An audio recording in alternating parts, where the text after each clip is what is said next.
الحمد للہ رب العالمین والصلاة والسلام علی سید الانبیاء والمرسلین وعلى آلہ الطیبین الطاہرین واصحابہ المرضیین ومن تبعہم بإحسان الی یوم الدین. اما بعد فقد قال اللہ تبارک و تعالی فی القرآن المجید والفرقان الحمید. اعوذ باللہ من الشیطان الرجیم. بسم اللہ الرحمن الرحیم. قد جاءکم من اللہ نور. صدق اللہ مولانا العظیم وصدق رسولہ النبی الامین الکریم ونحن علی ذلک لمن الشاہدین والشاکرین والحمد للہ رب العالمین. ایک مرتبہ درود شریف پڑھ لیں. اللہم صلی علی سیدنا نبینا مولانا محمد عدد ما فی علم اللہ صلاۃ دائمۃ بدوام ملک اللہ وعلی آلہ واصحابہ اجمعین. ایک مرتبہ اور نبی اور آل نبی پر درود شریف پڑھ لیں. اللہم صلی علی سیدنا نبینا مولانا محمد عدد ما فی علم اللہ صلاۃ دائمۃ بدوام ملک اللہ وعلی آلہ واصحابہ اجمعین. اللہ رب العزت کا بے پناہ شکر و احسان کہ اللہ رب العزت نے ہمیں آج اس کے حبیب کریم صلی اللہ تعالی علیہ وسلم کے ذکر کو سننے کی توفیق بخشی اور اپنے جان و دل کو رحمتوں کا برکتوں کا حقدار بنانے والا بنایا. یہ اللہ کا شکر و احسان ہے.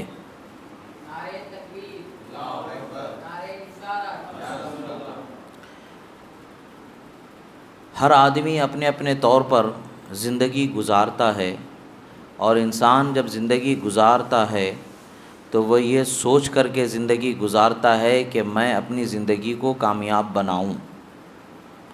کامیابی کی جستجو اور تلاش میں وہ زندگی گزارتا. کامیابی کیا انسان کو کامیابی چند پیسوں کے جمع کر لینے پر ہو سکتی ہے؟ نہیں ہو سکتی. کیا انسان کی کامیابی اعلیٰ ترین گھر بنا لینے پر ہو سکتی ہے؟ نہیں ہو سکتی ہے. کیا انسان کی کامیابی مال و دولت کی جستجو میں زندگی کو تمام کر دینے میں ہو سکتی ہے؟ نہیں ہو سکتی ہے. یہ وہ حقیقت ہے جو ہم میں کا ہر ایک انسان جانتا ضرور ہے. اللہ کے فضل و کرم سے دین اسلام کو دنیا میں اور ہمارے نبی صلی اللہ تعالی علیہ وسلم کو دنیا میں اللہ نے بھیجا. قرآن و سنت کو ہمارے لیے مشعل راہ ہدایت بنایا.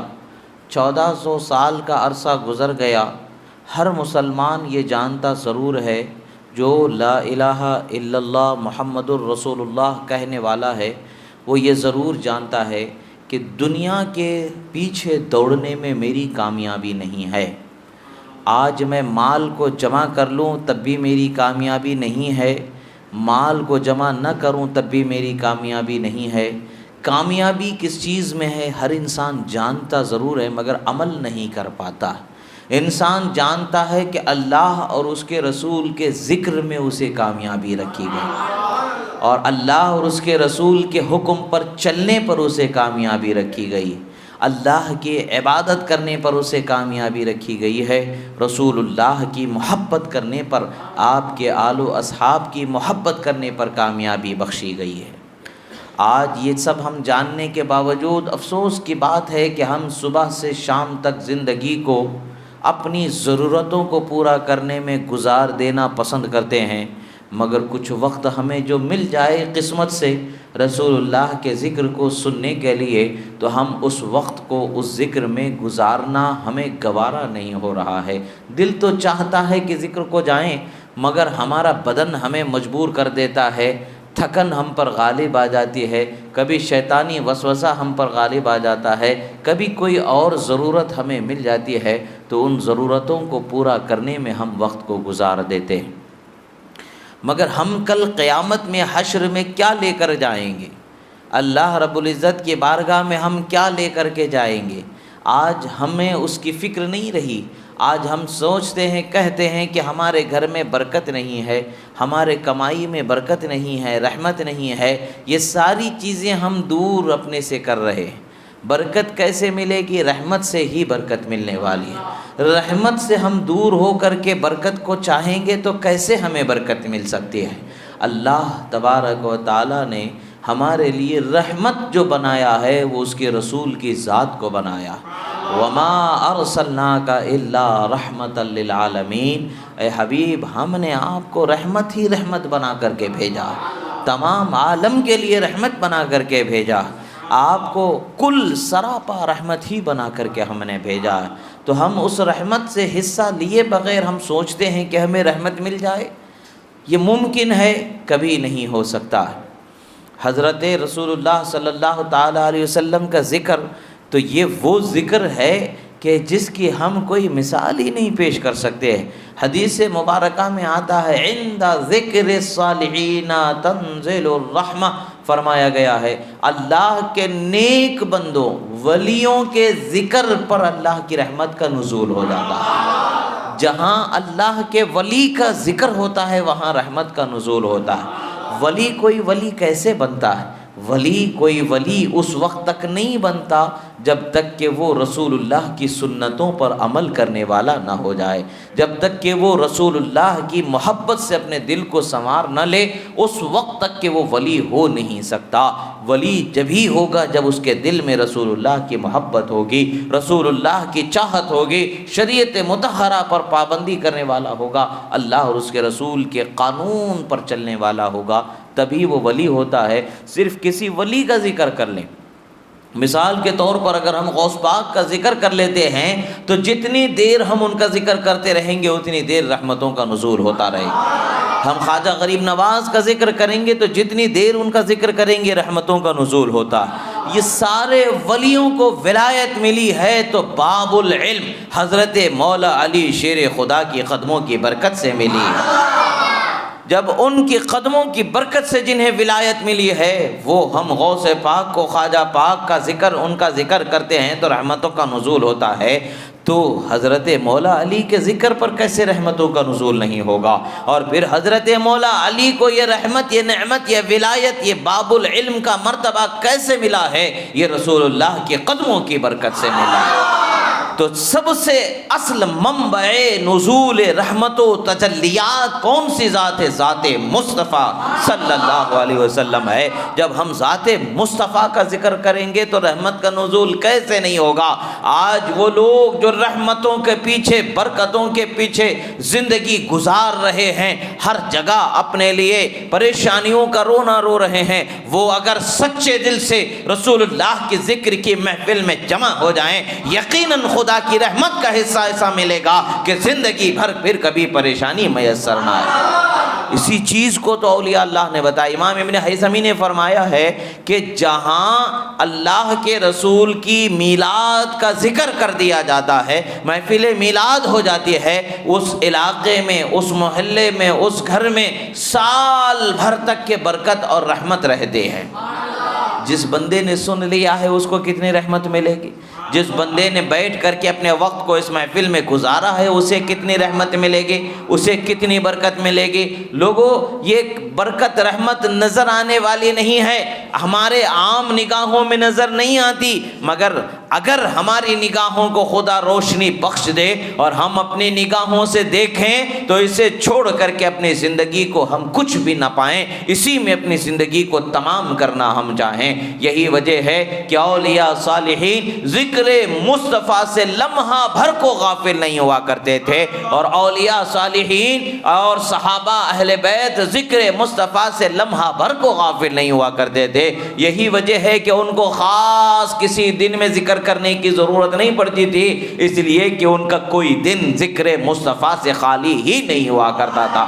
کوئی وقت ان کا مصطفیٰ پیارے صلی اللہ تعالیٰ علیہ وسلم سے ذکر سے ان کی یاد سے خالی ہوا ہی نہیں کرتا تھا. ہر لمحے میں ہر وقت میں وہ رسول اللہ کا ہی ذکر کیا کرتے تھے. تبھی وہ ذکر کی برکتیں انہیں ملتی تھیں کہ وہ جہاں جاتے تھے کبھی زمین ان کے قدموں چومتی نظر آتی تو کبھی صحرا ان کے دروب و دبدبے سے تھر تھراتا نظر آتا, تو کبھی پہاڑ ہلتے نظر آتے, تو کبھی دریا ان کے سامنے اپنے آپ کو بے بس و لاچار محسوس کرتا. دریا کی طغیانی پر وہ اپنے قدم جماتے ہوئے آگے بڑھتے چلے جایا کرتے تھے. یہ برکتیں, یہ رحمتیں کیسے انہیں میسر تھیں کہ ان کا دل کبھی ذکر مصطفیٰ سے خالی نہیں ہوا کرتا.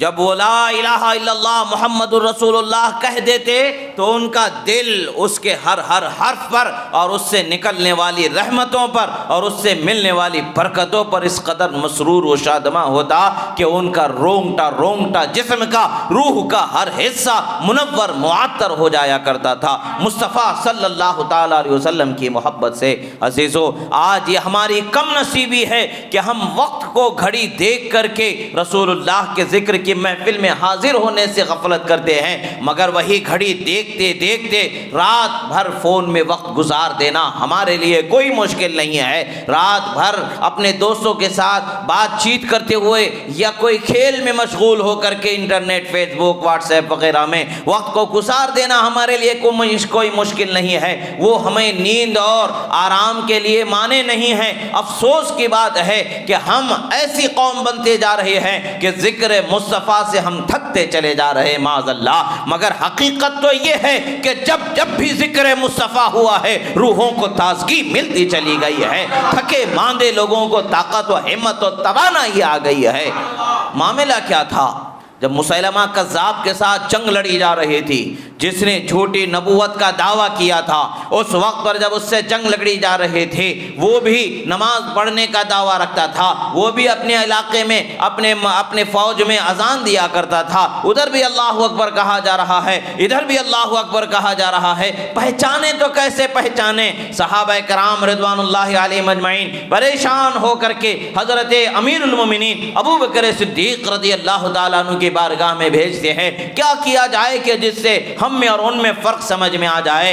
جواب ملتا ہے نادو بشعار الاسلام, اسلام کا جو شعار ہے, اسلام کی جو نشانی ہے اس کو یاد کرو, اس کو پکارو. وہ کیا شعار ہے؟ تو لوگوں نے یا رسول اللہ کا نعرہ لگایا. جب بھی رسول اللہ کا ذکر سے انہوں نے نہ اپنی زبانوں کو روشن کر لیا, اپنی زبانوں کو انہوں نے اس کی برکتوں سے آشنا کر لیا, تو حال یہ ہوتا ہے کہ دشت تو دشت ہے, دریا بھی نہ چھوڑے ہم نے, بحر ظلمات میں دوڑا دیے گھوڑے ہم نے کا مرحلہ نکل کر سامنے آتا ہے. یعنی معاملہ یہ ہوتا ہے کہ لوگ آپس میں ایک دوسرے کو پہچاننے لگ گئے. عاشق مصطفیٰ کون ہے پہچان میں آ گیا, دشمن مصطفیٰ کون ہے پہچان میں آ گیا. اللہ اکبر کا نعرہ لگا دینا کافی نہیں ہے, بلکہ یا رسول اللہ کا نعرہ بھی لگایا جانا ہے, تبھی سمجھ میں آئے گا کہ یہ عاشق مصطفیٰ ہے, یہ رسول اللہ کا دیوانہ ہے, یہ رسول اللہ کے نام پر جان کو قربان کرنے والا.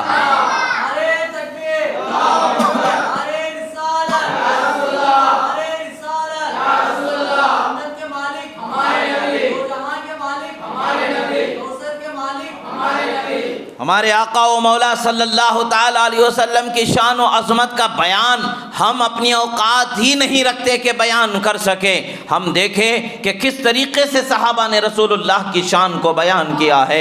ہم رسول اللہ صلی اللہ تعالیٰ علیہ وسلم کی بارگاہ میں وہ نعت پڑھنے والی ہستی جنہیں حسان ابن ثابت کے نام سے جانا جاتا ہے, آپ جب رسول اللہ صلی اللہ تعالیٰ علیہ وسلم کی تعریف بیان کیا کرتے تھے تو ممبر ان کے لیے لگایا جاتا تھا. رسول اللہ تشریف فرما ہوتے تھے اور ممبر پر کھڑے ہو کر کے حضرت حسان ابن ثابت رسول اللہ کی تعریف بیان کیا کرتے تھے. آج محفل میلاد میں اس سے ہٹ کر کے کوئی کام ہوتا ہے؟ نہیں ہوتا ہے. محفل میلاد میں کیا ہوتا ہے؟ رسول اللہ کی تعریف بیان کی جاتی ہے. محفل میلاد میں رسول اللہ کی شان بیان کی جاتی ہے. محفل میلاد میں قرآن کی کی آیتیں پڑھ کے رسول اللہ کا مقام سمجھایا جاتا ہے، محفل میلاد میں احادیث پڑھ کر کے رسول اللہ کے شان و عظمت اور ان کے اتباع کس قدر ہم پر لازم ہے اس کی وضاحت کی جاتی ہے، آپ کے پیدا ہونے کا ذکر کیا جاتا ہے، آپ کے تعلیم اسلام کے واقعات کا ذکر کیا جاتا ہے، آپ کے ہر زندگی کے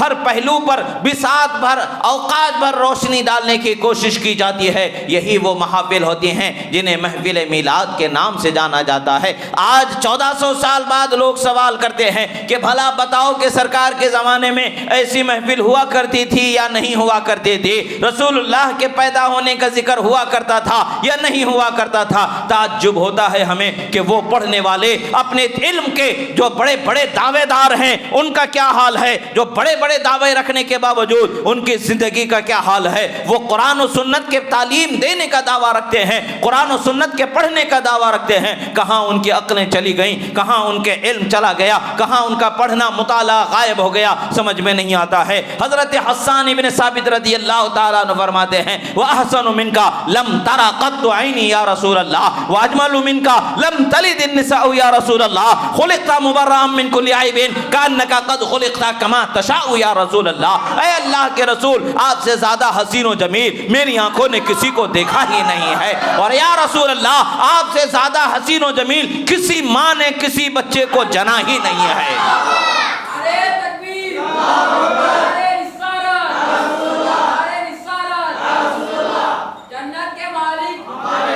یہاں کیا رسول اللہ کے پیدا ہونے کا ذکر نہیں کیا جا رہا ہے؟ بے شک رسول اللہ کے پیدا ہونے کا بھی ذکر کیا جا رہا ہے۔ آپ سے زیادہ افضل و اعلیٰ، احسن و اجمل کسی کا دنیا میں پیدا نہ ہونے کی نفی بھی کی جا رہی ہے۔ آخر سوال کرنے والا سوال کر سکتا ہے، اے حسان ابن ثابت، آپ کی عمر ہی کتنی ہے اور آپ کی زندگی ہی کتنی ہے، آپ کیسے دعویٰ کرتے ہیں وہ اجمل منکا لم تلد النساء یا رسول اللہ کہتے ہیں آپ سے زیادہ حسین و جمیل کسی ماں نے روئے زمین پر آج تک کسی کو جنا ہی نہیں ہے۔ یہ آپ نے کیسے دعویٰ کر لیا، یہ آپ نے کیسے اس کا ارادہ کر لیا، کیسے بیان کر لیا؟ آپ کی عمر تو مشکل سے بہت چھوٹی عمر ہے، مثال کے طور پر 60 سے 70 سال کی عمر آپ کی لے لی جائے، تب بھی آپ نے کیا پوری دنیا کو دیکھا؟ یہ آپ کا دعویٰ کیسے ہے؟ عزیزو، بات یہ نہیں ہے زبان حضرت حسان ابن ثابت کی ہے، بیان کس کی مدد سے ان کی زبان سے جاری ہو رہا ہے، لوگوں کو سمجھنے کی ضرورت ہے۔ اللہ کے محبوب وہ مقرب بندے کس طریقے سے اللہ کے نیک بندوں کی مدد کرتے ہیں اور دعویٰ یہ کرتے ہیں اللہ والے کسی کی مدد نہیں کر سکتے ہیں، معاذ اللہ، یہ بد عقیدگی کی انتہا ہے۔ اللہ کے رسول صلی اللہ علیہ وسلم جب حضرت حسان ابن ثابت کو نعت پڑھنے کے لیے منبر پر حکم فرماتے، اس وقت پر آپ دعا فرماتے اللہم ایدہ بروح القدس فرماتے، اے اللہ روح قدس جبرائیل امین کے ذریعے ان کی مدد فرما۔ سوچنے کی بات ہے، جبرائیل امین خدا نہیں ہیں، جبرائیل امین فرشتے ہیں، خدا نہیں ہیں، خدا نے ان کو پیدا فرمایا ہے، یہ مخلوق ہیں۔ حضرت حسان ابن ثابت بھی مخلوق ہیں، ایک مخلوق دوسری مخلوق کی مدد کر سکتی ہے، یہ اللہ کے رسول صلی اللہ علیہ وسلم کا بیان بتا رہا ہے، اور اللہ کے رسول فرما رہے ہیں اللہ ان کی مدد جبرائیل امین سے فرما، یعنی اے اللہ ان کی مدد جبرائیل امین سے فرما، تو خدا کی مدد کیسے ان کے ساتھ ہو رہی ہے، جبرائیل امین کی مدد کیسے ان کے ساتھ ہو رہی ہے؟ یہ حضرت حسان ابن ثابت نے فرمایا وَأَحْسَنُ مِنْكَ لَمْ تَرَ قَطُّ عَيْنِي يَا رسول اللہ وَأَجْمَلُ مِنْكَ لَمْ تَلِدِ النِّسَاءُ يَا رسول اللہ۔ اے اللہ کے رسول، آپ سے زیادہ حسین میری آنکھوں نے کسی کو دیکھا ہی نہیں ہے، اور آپ سے زیادہ حسین کسی ماں نے دنیا میں کسی بچے کو جنا ہی نہیں ہے۔ یہ آخر آپ کے پاس سے، آپ کی زبان سے جاری کیسے ہوا؟ وہ قوت جو رسول اللہ نے ان کے پیچھے حمایت بنا کر کے لگائی، اس قوت کا اثر ہے جو ان کی زبان سے جاری ہو رہا ہے، وہ طاقت جو رسول اللہ نے اپنی دعاؤں سے ان کے پشت پناہی میں عطا فرما دے، اس طاقت کا اثر ان کی زبان سے جاری ہو رہا ہے۔ معاملہ کیا ہے؟ حضرت حسان ابن ثابت کے یہ بیان کو جب ہم نے سن لیا تو اس کے اصل راز جو رسول اللہ نے فرمایا اے اللہ جبرائیل کے ذریعے ان کی مدد فرما، وہ جبرائیل کے ذریعے مدد فرمانے کی وجہ کیا ہے؟ اس وجہ کو ہم حضرت بی بی عائشہ صدیقہ کائنات، حضرت ابوبکر صدیق رضی اللہ تعالیٰ عنہ کی شہزادی ام المومنین حضرت بی بی عائشہ عائشہ صدیقہ کائنات رضی اللہ تعالیٰ عنہ کی بارگاہ میں حاضری دینا پڑتا ہے۔ آپ روایت فرماتی ہیں، حدیث مبارکہ ہے، حضرت بی بی عائشہ روایت فرماتی ہیں کہ اللہ کے رسول صلی اللہ علیہ وسلم فرماتے ہیں اتانی جبرائیل فقال قلبت مشارق الارض ومغاربها فلم ارى رجلا افضل من محمد ولم ارى بنی اب افضل من بنی ہاشم۔ فرماتے ہیں اے اللہ کے رسول صلی اللہ تعالیٰ علیہ وسلم، حضرت جبرائیل امین حاضر ہو کر کے بیان کر رہے ہیں، اے اللہ کے رسول، میں نے زمین کے مشرق و مغرب کو کھنگال ڈالا مگر آپ کے پائے کا میں نے کسی کو نہیں پایا۔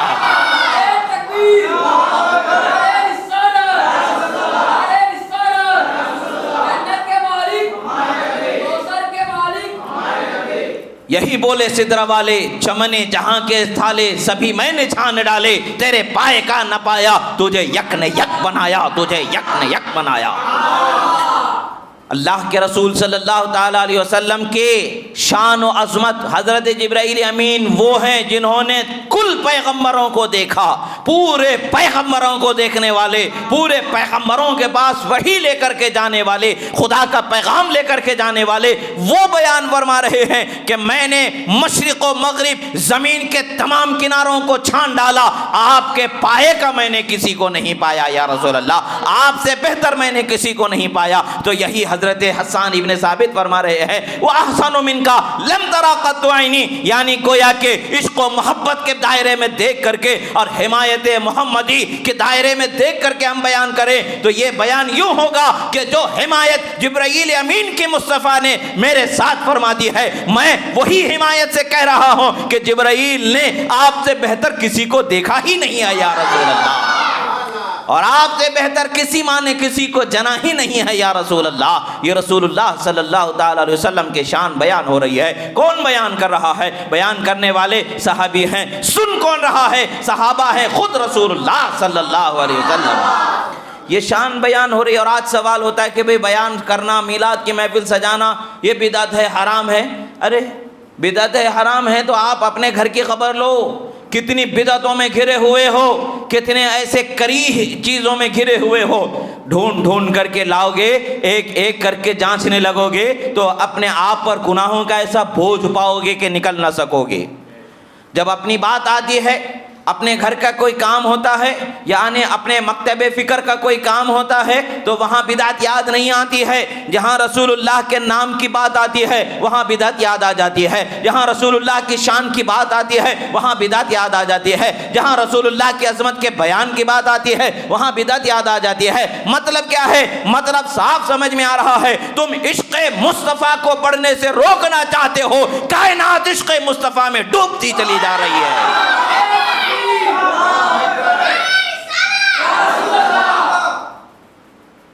کائنات عشق مصطفیٰ میں ڈوبتی چلی جا رہی ہے، اور کائنات کی کامیابی عشق مصطفیٰ ہی میں ہونے والی ہے، ملنے والی ہے، اس سے سوا کچھ نہیں ہے۔ یہ اللہ کے رسول صلی اللہ تعالیٰ علیہ وسلم کی شان کا بیان۔ اللہ کے رسول صلی اللہ تعالیٰ علیہ وسلم نے یہ فرمایا، حضرت جبرائیل امین۔ اچھا، اب اس حدیث کو اگر ہم بیان کرتے ہیں تو کہنے والا کہتا ہے کہ بھئی اس میں ایک راوی ہے عبید الربزی کہا جاتا ہے، وہ ضعیف راوی ہے، لہٰذا یہ حدیث ضعیف ہوئی، بیان نہیں کیا جا سکتا۔ مگر حضرت امام ابن حجر عسقلانی علیہ رحمت و رضوان ارشاد فرماتے ہیں، جسے مواہب لدنیہ میں شرح زرقانی میں بیان فرمایا گیا ہے۔ بیان کیا فرماتے ہیں؟ اسی حدیث کو ذکر فرمانے کے بعد میں بیان فرماتے ہیں، ان کے قول کو نقل فرمایا گیا ہے۔ فرماتے لوائح الصحۃ ظاہرۃ علی صفحات ھذا المتن، فرماتے ہیں اس حدیث کے صحیح ہونے کی نشانی اس حدیث کے الفاظ سے خود ظاہر ہو رہی ہے۔ اس حدیث کا ایک ایک لفظ بتا رہا ہے کہ حدیث صحیح ہے، یہ حدیث صحیح ہے، یہ حدیث صحیح ہے۔ یہ عاشق مصطفیٰ ہے، عشق میں ڈوب کر کے جب شان مصطفیٰ کو دیکھتا ہے تو ہر بتاتا ہے یہ حق ہے، یہ حق ہے، یہ حق ہے۔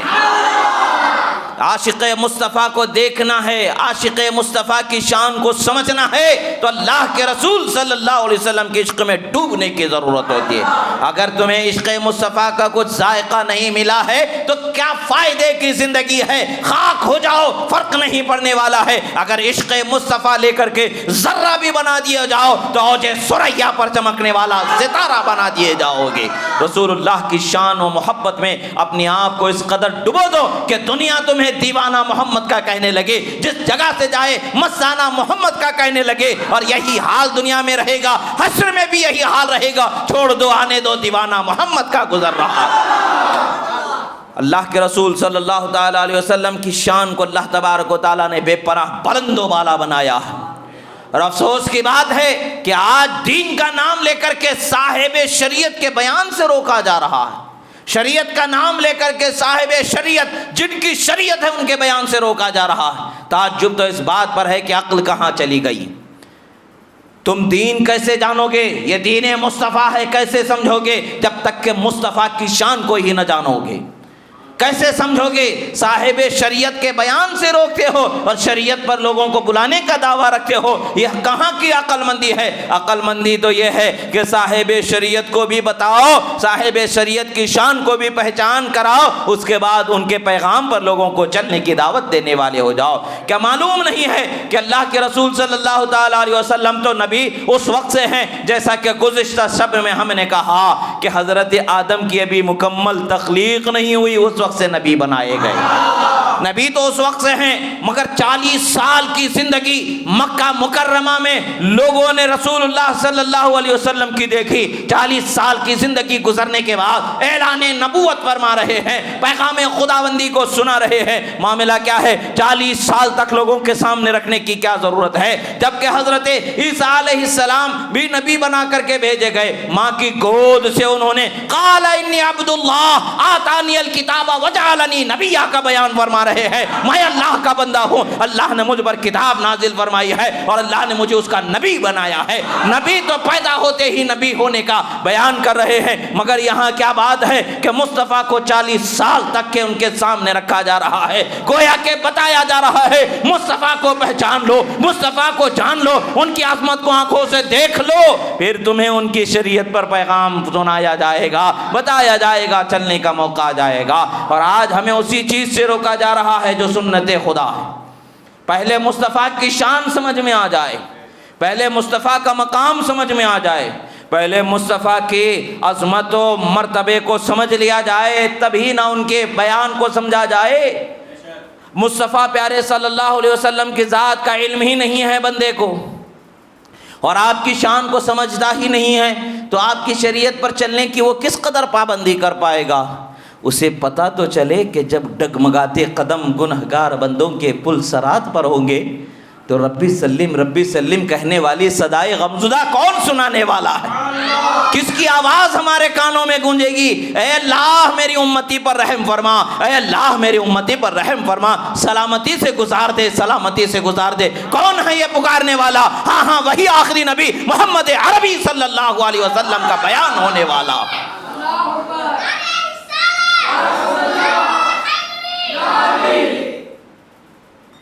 حضرت ابن عباس رضی اللہ تعالیٰ عنہ بیان فرما رہے ہیں، حضرت ابن عباس بیان فرما رہے ہیں، حضرت عبداللہ ابن عباس ہیں، یہ کون ہے؟ صحابی رسول ہیں کہ نہیں ہیں؟ صحابی رسول ہیں نا، کہ ہم اپنے گھر سے لا کر کے حدیث سنا رہے ہیں۔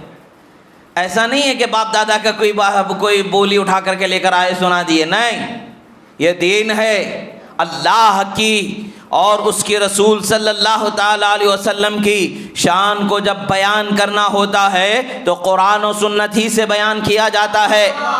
من مانی بات، اپنی سمجھ میں آنے والی بات کو ہم شریعت نہیں بناتے ہیں۔ جو دل کو بھلی لگے وہ شریعت، جو دل میں بھلی نہ آئے، اپنی سمجھ میں نہ آئے، وہ شریعت نہیں ہے۔ یہ طبیعت ہم نے نہیں پائی ہے، ہم نے وہی پایا ہے جو کربلا کے میدان میں امام حسین نے دکھا دیا۔ جان ہو یا نہ ہو، بات تو یہ ہے کہ حق پر اپنی زندگی کو قائم رکھو۔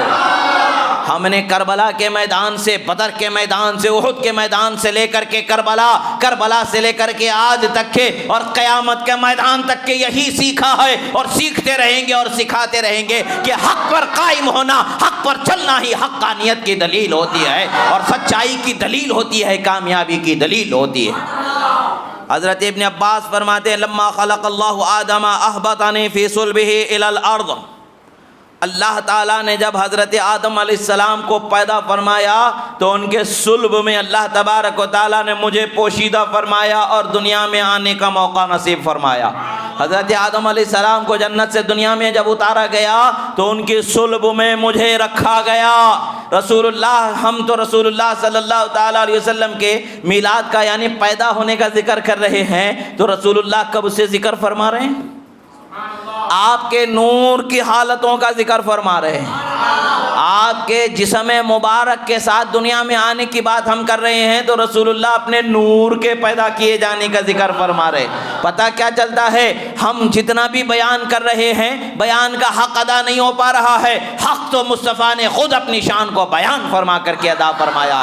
اللہ کے رسول صلی اللہ علیہ وسلم فرماتے ہیں وَجَعَلَنِي فِي صُلْبِ نُوحٍ فِي سَفِينَةٍ، اور پھر فرماتے ہیں اس کے بعد پھر حضرت نوح علیہ السلام کے صلب میں اللہ نے میرے نور کو رکھا۔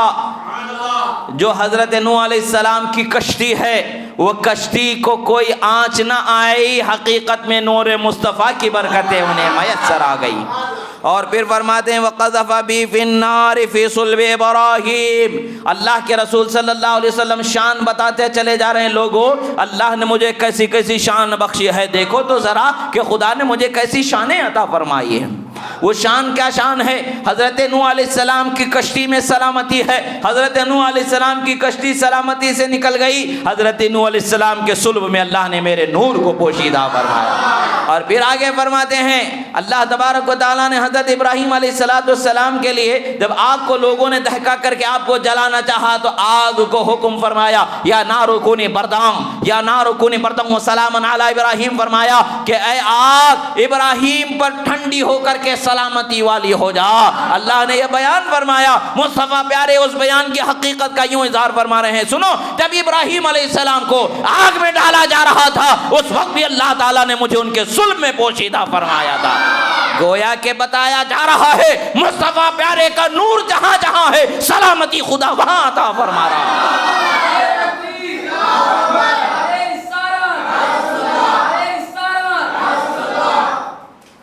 پھر فرماتے ثم لم يزل ينقضني في الاصلاب الكريمة الى الارحام الطاهرة، پھر اللہ تبارک و تعالیٰ اس کے بعد میرے نور کو منتقل کرتا رہا پاکیزہ اور کریم صلبوں میں، اللہ تبارک و تعالیٰ میرے نور کو منتقل فرماتا رہا، ایک بعد دیگرے میرا نور منتقل ہوتا رہا، یہاں تک کہ میرا نور، اللہ کے رسول صلی اللہ تعالیٰ علیہ وسلم فرماتے ہیں کہ میرے ماں باپ کے صلب میں منتقل فرمایا اور وہاں سے مجھے دنیا میں تشریف آنے کا موقع عطا فرمایا۔ رسول اللہ صلی اللہ تعالیٰ علیہ وسلم کے ولادت کا ذکر جو کیا جاتا ہے، وہ ولادت کا ذکر کیسا ہے؟ یہ چھوٹا سا ذکر نہیں ہے کہ سرکار پیدا ہو گئے بیان کر دی بات ختم، نہیں، بلکہ رسول اللہ نے نور مصطفیٰ سے لے کر کے ولادت مصطفیٰ تک کا بیان فرمایا۔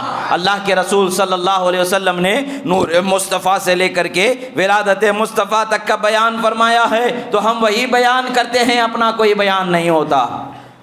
اور پھر یہ نور کی برکتیں ایسے ہیں، وہ نور کی برکتیں کیسی ہیں جو اللہ تبارک و تعالیٰ نے آپ کو عطا فرمایا ہے؟ وہ نور کی برکتیں ایسی برکتیں ہیں کہ آپ کا نور جس صلب میں جس پشت میں بھی منتقل رہا، اس صلب میں اس نور کی برکتیں ایسی اللہ تبارک و تعالیٰ نے جاری فرمایا کہ دنیا آج تک بھی حیران ہے کہ آخر یہ کیسے ممکن ہے۔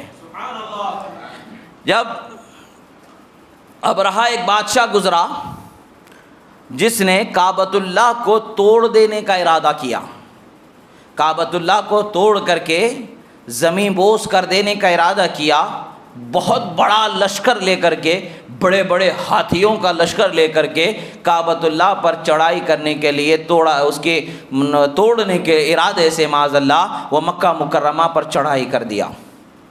اب اس روایت کو شرح زرقانی میں اس طریقے سے بیان کیا گیا ہے انہ لما حضر عبد المطلب عند ابرہہ، جب بات یہ ہوئی کہ جب وہ آیا وہاں پر، ابرہہ آیا تو کیا کیا؟ ابرہہ نے کیا کیا؟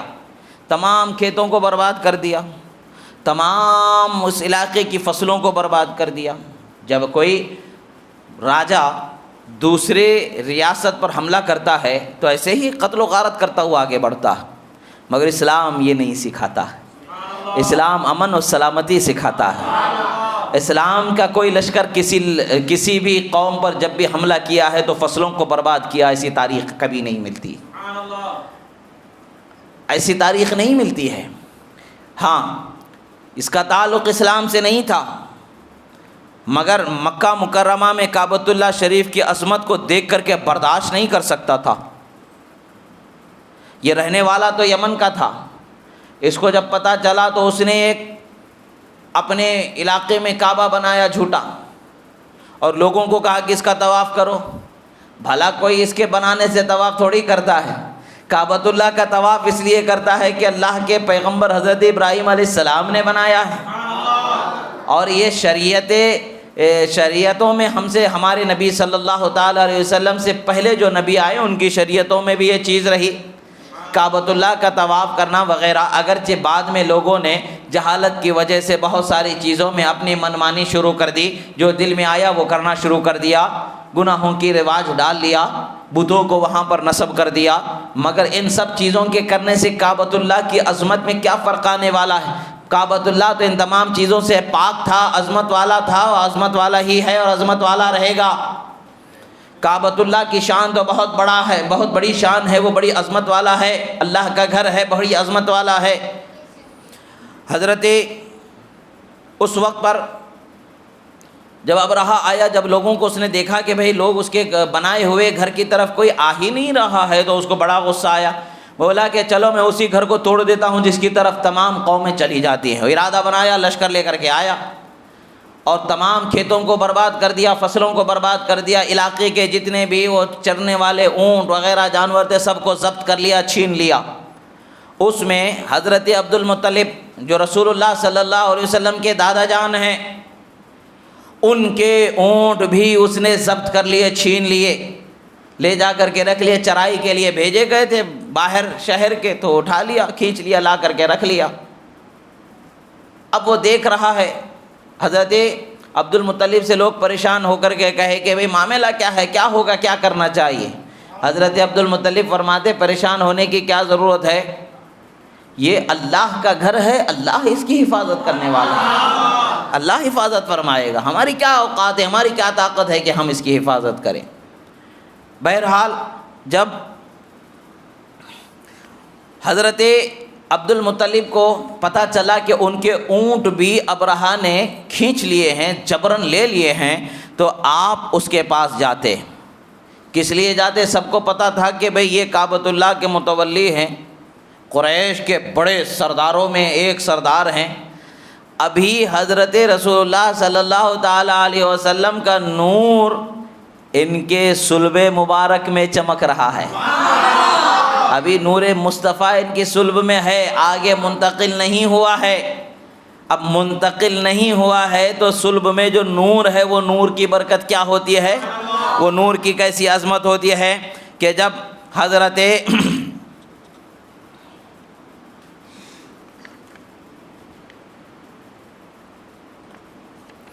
اب روایت ہے کہ انه لما حضر عبد المطلب عند ابرهة امر سائس فيله الاكبر الابيض العظيم الذي كان لا يسجد للملك ابرهة كما تسجد سائر الفيلة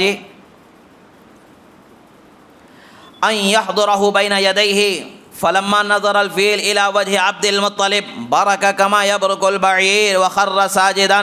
اب یہ روایت دیکھیں کس طریقے سے ایمان کو تازہ کرنے والی روایت ہے، ایمان کو تازہ کر دینے والی ہے۔ کیسے ایمان کو تازہ کر رہی ہے؟ جب حضرت عبد المطلب وہاں آتے ہیں، عبد المطلب سے جب وہ بادشاہ کہتا ہے کیوں آئے ہو، حضرت عبد المطلب کہتے ہیں میں میرے اونٹ لینے کے لیے آیا ہوں کہ میرے اونٹ مجھے واپس کر دو۔ وہ کہتا ہے کہ ہم تو کعبۃ اللہ توڑنے کے لیے آئے ہیں، کیا آپ ہمیں اس سے روکنے کے لیے نہیں آئے ہیں؟ وہ کہتے ہیں نہیں، وہ اللہ کا گھر ہے، وہ اللہ اس کی حفاظت فرمائے گا، میرے اونٹ کی حفاظت کے لیے میں آیا ہوں تاکہ میرے اونٹ مجھے دے دو۔ ان پر روب بٹھانے کے لیے، دبدبا دکھانے کے لیے بادشاہ نے کیا کیا، اس کے پاس ہاتھیوں میں ایک سفید ہاتھی تھا، جو سفید ہاتھی ایسا بہت بڑا ہاتھی تھا اور بہت بڑا شریر مست سرکش ہاتھی تھا، کسی کی بات نہیں سنتا تھا، ٹرین کرنے والے کے ٹرین کے قابو میں بھی نہیں آیا تھا، وہ ٹریننگ بھی مکمل نہیں لے پایا تھا، اس کو ٹرین کرنے والا بھی عاجز تھا۔ دوسرے ہاتھی جو ہوتے ہیں وہ ہاتھیوں کو بادشاہ کے پاس لا کر کے سجدہ کرایا جاتا تھا، تو اپنا سر ٹیک کر کے بادشاہ کو سجدہ کرے جیسا وہ فیل کرایا جاتا تھا، تو یہ ہاتھی نہیں کرتا تھا۔ یہاں سوچنے کی بات ہے، اس ہاتھی میں یہ طاقت کہاں سے آ گئی؟ اس ہاتھی میں یہ طاقت کہاں سے آ گئی؟ اب وہ ہاتھی اگر بادشاہ کو سجدہ کر رہا ہوتا تو کوئی کہنے والا کہہ سکتا تھا اس میں کیا تعجب کی بات ہے، یہ تو اس کی عادت ہی تھی، وہ جانور سمجھ گیا کہ بھئی اب مجھے سجدہ کرنا ہے اس لیے میں سجدہ کر رہا ہوں۔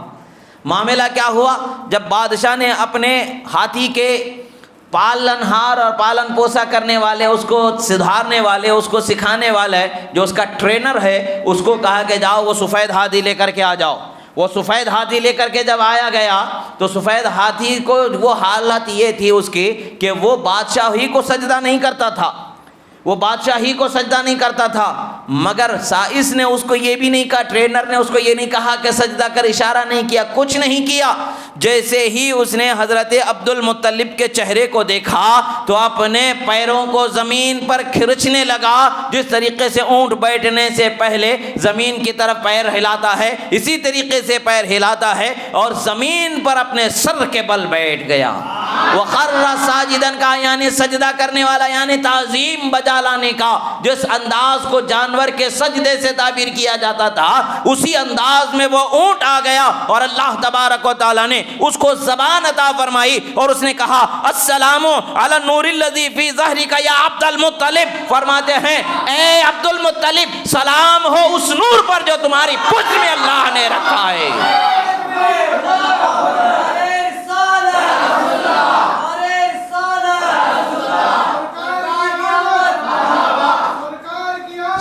سب چمک والے اجلوں میں چمکا کیے، اندھے شیشوں میں چمکا ہمارا نبی۔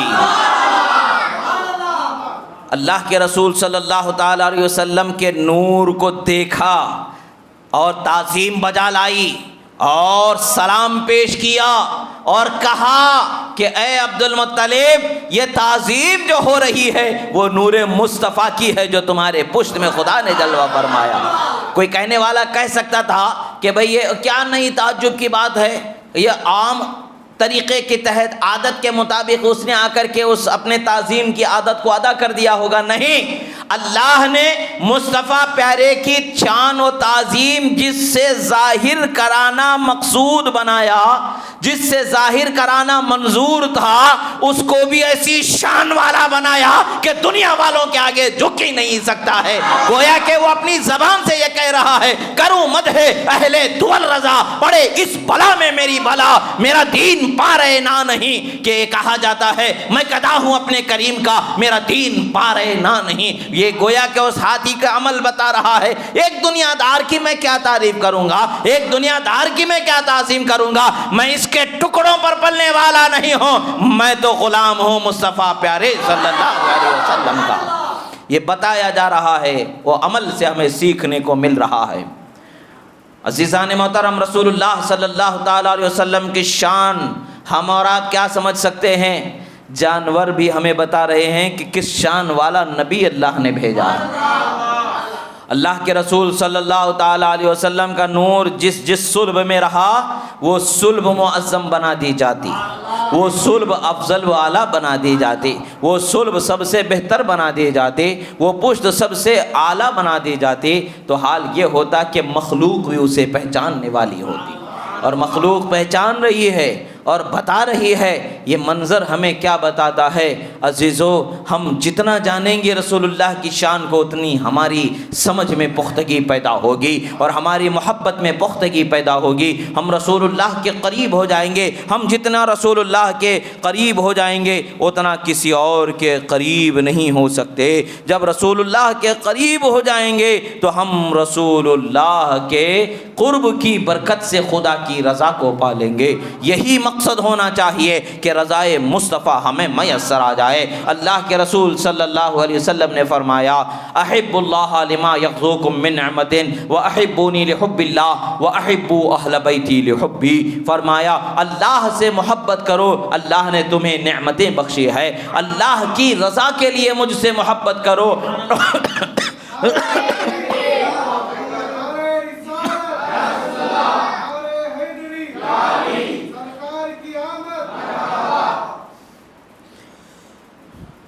جب اللہ کے رسول صلی اللہ تعالیٰ علیہ وسلم فرماتے ہیں کہ لوگو اللہ سے محبت کرو کیونکہ اللہ نے تمہیں نعمتیں عطا فرمائی ہے، نعمتوں سے نوازا ہے، مجھ سے محبت کرو اللہ کی رضا کے حصول کے لیے، میری اہل بیت سے محبت کرو میری رضا کے حصول کے لیے۔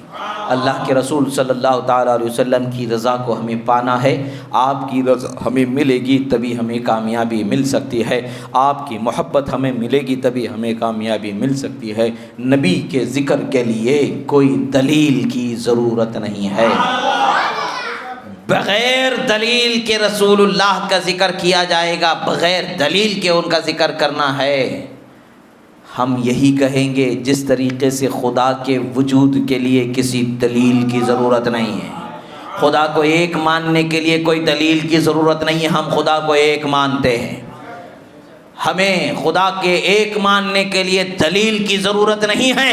ایسے ہی ذکر مصطفیٰ کے لیے، میلاد مصطفیٰ کے لیے کوئی دلیل کی ضرورت نہیں ہے، مصطفیٰ کا نام ہونا ہی دلیل ہے کہ اس کا ذکر کیا جانا ہمارے لیے جائز ہے، مصطفیٰ کی شان بیان کرنا ہی دلیل ہے کہ وہ ہمارے لیے جائز ہے، مصطفیٰ کی ولادت کا بیان کرنا ہی دلیل ہے کہ وہ ہمارے لیے جائز ہے، وہی دلیل ہے ان کے ذکر کے لیے، ان کا ذکر ہی ان کی ذکر کے لیے دلیل ہے، اس سے سوا کچھ نہیں ہے۔ اللہ تبارک و تعالیٰ سے دعا ہے جو کہا گیا سنا گیا، کہنے میں سننے میں جو غلطی ہوئی اللہ تعالیٰ اسے معاف فرمائے اور ہمارے سینے میں اس کے حبیب صلی اللہ تعالیٰ علیہ وسلم کی سچی محبت عطا فرمائے اور اس کے حبیب صلی اللہ تعالیٰ علیہ وسلم کی سچی چاہت عطا فرمائے۔ پروردگار ہم نے جو چھوڑا تھوڑا بہت جو ذکر کیا مولا اس ذکر کو قبول فرما لے، کہنے میں سننے میں بولنے میں سمجھنے میں سمجھانے میں پڑھنے میں جو غلطیاں ہوئیں اللہ تعالیٰ اسے معاف فرمائے، جو حق و صحیح پر پڑھا گیا سنایا گیا بتایا گیا سمجھایا گیا مولا اسے ہمارے سینوں میں محفوظ و مامون فرما، ہمیں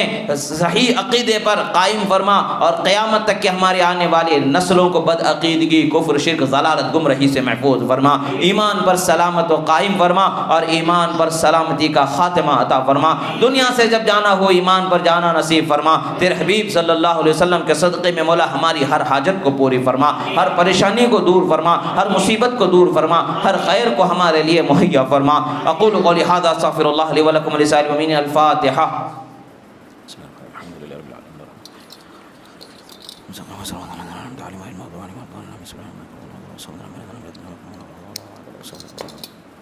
قال الله تعالى في شان حبيبي إن الله وملائكته يصلون على النبي يا أيها الذين آمنوا صلوا عليه وسلموا تسليما اللهم صل على سيدنا نبينا مولانا محمد عدد ما في علم الله صلاة دائمة بدوام ملك الله وعلى آله وأصحابه أجمعين برحمتك يا أرحم الراحمين والحمد لله رب العالمين۔